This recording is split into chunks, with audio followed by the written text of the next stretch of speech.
Have you ever wondered if your life is truly yours?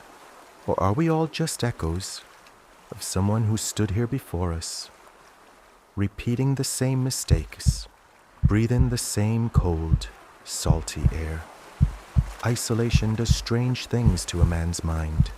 Out here, on the edge of the world, where the Atlantic moans like a wounded beast against the jagged rocks, silence isn't just the absence of sound, it's a presence. It watches you. My name is Elias.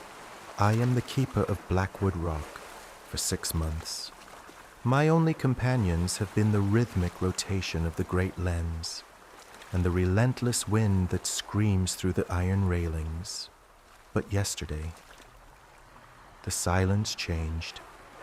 It started with a floorboard, a loose piece of rotted oak in the cellar that hadn't been disturbed in half a century. Beneath it, wrapped in oilcloth and smelling of damp earth and old secrets, was a book, a diary. The leather cover was cracked, like the skin of a man who had seen too much sun and too much sorrow.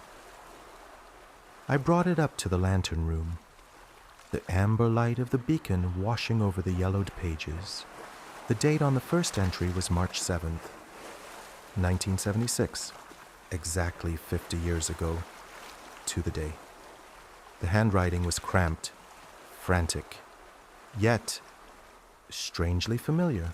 It belonged to Thomas, the keeper who vanished during the great storm of 76. It began to read, expecting the mundane logs of a lonely man, oil levels, weather reports, the price of tobacco. But as the wick of my lamp flickered, my blood turned to ice. March 7th, it read, the fog is thick enough to swallow the light tonight. I spent the morning fixing the rusted hinge on the western shutter. My hands are stained with grease and salt. I can hear the gulls screaming, but I cannot see them. I look down at my own hands. My knuckles were black with grease. From the shutter I had spent 3 hours repairing. This morning, a coincidence, I told myself. A lighthouse keeper's chores are universal. But then, I turned the page. 4:15 p.m. The diary continued. I spilled my coffee on the 3rd stair of the spiral staircase. The stain looks like a map of a country that doesn't exist. My heart hammered against my ribs. 20 minutes ago, as I was climbing up here, my mug had slipped. I looked toward the doorway.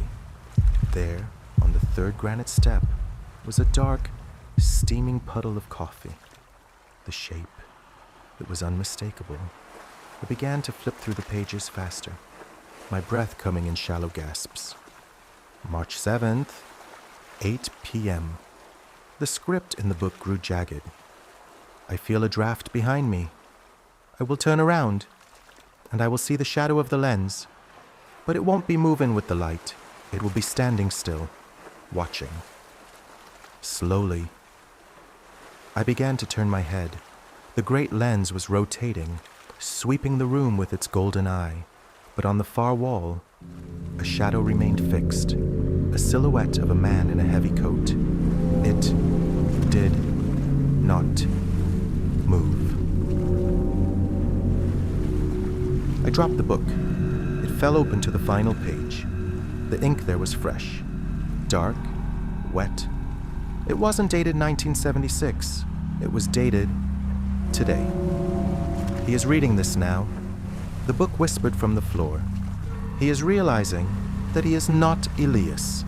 He is the memory I left behind to keep the light burning until I return to claim my skin. I reached for my face. My skin felt cold, like wet parchment.